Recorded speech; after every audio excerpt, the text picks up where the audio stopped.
আসসালামু আলাইকুম রহমতুল্লাহ। এক মুসলিম উম্মাহ আজ বিভক্ত হয়ে আছে বিভিন্ন মতে, বিভিন্ন পথে। এক ও অভিন্ন জাতি আজ বিভক্ত। এটি আমাদের জন্য উচিত হয়নি। আল্লাহ তাআলা বলছেন, আল্লাহ তাআলা তাদের ভালোবাসেন যারা তার পথে সারিবদ্ধভাবে লড়াই করে, যেন সীসা গলানোর প্রাচীরের নেই। সূরা আস-সফের 4 নম্বর আয়াতে। আপনাদেরকে কেন আমি প্রতিনিয়তই ইসলামী দলের প্রতি আহ্বান করি। ভেবে দেখুন ভাই, যে দলে আপনি আছেন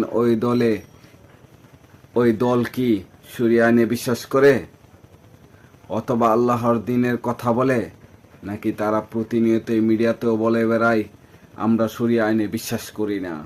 এরপরও কি আপনাদের হুঁশ আসবে না?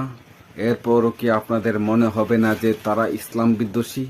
ভেবেচিন্তে দেখুন, যে দলগুলো ইসলামের পথে আহ্বান করে সেই দলের কর্মীগুলো, সেই দলের লোকগুলো আল্লাহর জমিনে আল্লাহু আকবার স্লোগান দিতে একটু দ্বিধাবোধ করে না। এমনকি আল্লাহর আইনের পক্ষে কথা বলতে একটু দ্বিধাবোধ করে না, কারণ তাদের উদ্দেশ্য হচ্ছেন আল্লাহর জমিনে আল্লাহর দ্বীন বাস্তবায়ন করা এবং শাসন ব্যবস্থা কায়েম করা। আর আপনারা যদিও রাজপথে আল্লাহু আকবারের স্লোগান দেন, তাহলে আপনাদের মনে মনে একটি অন্যরকম ভাব আসবে যে আমি তো ওই দলের, বা ওই নেতারাও আপনাদেরকে কিছু বলতেও পারে।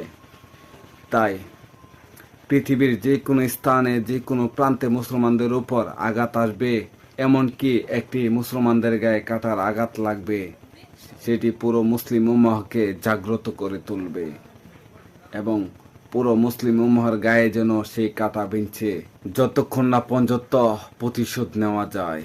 ভাই, আপনাদের দুটি পায়ে হাত দিয়ে বলি, ইসলামী দলের সাথে থেকে ঈমানকে জাগ্রত করুন এবং নিজের ঈমানি দায়িত্ব পালন করুন। আল্লাহর দ্বীন ও শাসন ব্যবস্থা কায়েম করার চেষ্টা করুন। প্রত্যেকটা মুসলমানের ঈমানি দায়িত্ব আল্লাহর দ্বীন বাস্তবায়ন করা। এবং কি যারা ইসলামী দলের সাথে আছে, তাদেরকে ইসলামী দলের নেতাগুলো প্রতিনিয়তই সেই মুসলমানদের ইতিহাসের পড়তে এবং বলতে বলে বাংলাদেশেও তো ইসলামী শাসন ব্যবস্থা নাই। তারপরও কি আপনাদের মন কাঁদবে না? কি জবাব দিবেন মহান আল্লাহ রাব্বুল আলামিনের সামনে দাঁড়িয়ে যে আমি নামাজ পড়েছিলাম আর সুবিধায় ছিলাম, এভাবে আল্লাহ তাআলার কাছে চলে আসছি? এই জবাব দিলে কি চলবে?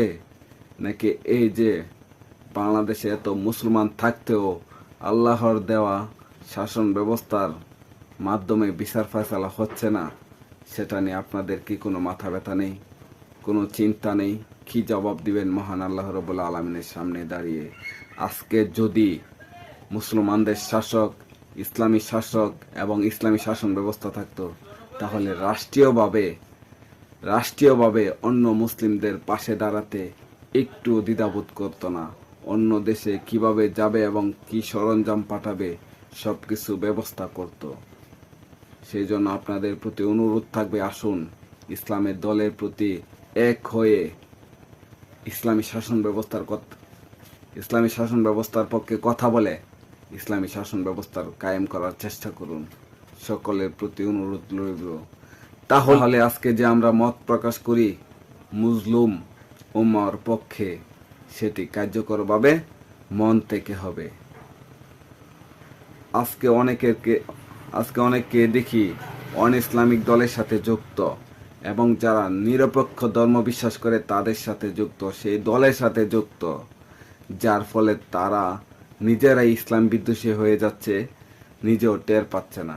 কারণ তারা সরাসরি আল্লাহু আকবার স্লোগান যারা দেয় রাজপথে, তাদের বিরুদ্ধে গিয়ে অন্য নেতার আদর্শ এই সৈনিক সেই সৈনিক বলে স্লোগান দেয়, রাসূলের আদর্শের কথা তারা বলতে পারে না। এইভাবে তারা ইসলাম বিদ্বেষী হয়ে যাচ্ছে, যদিও তাদের মনের অজান্তে অনেকেরই।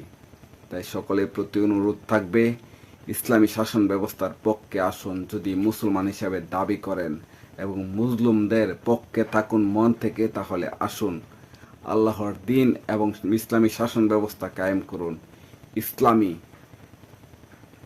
ইসলামিক নেতাকে নির্বাচিত করুন, যাতে ইসলামের পথে আপনাকে কোনো রকম কোনো বাধা না দেয়, আপনাকে সহযোগিতা করে। আল্লাহ হাফেজ। আসসালামু আলাইকুম রহমতুল্লাহ।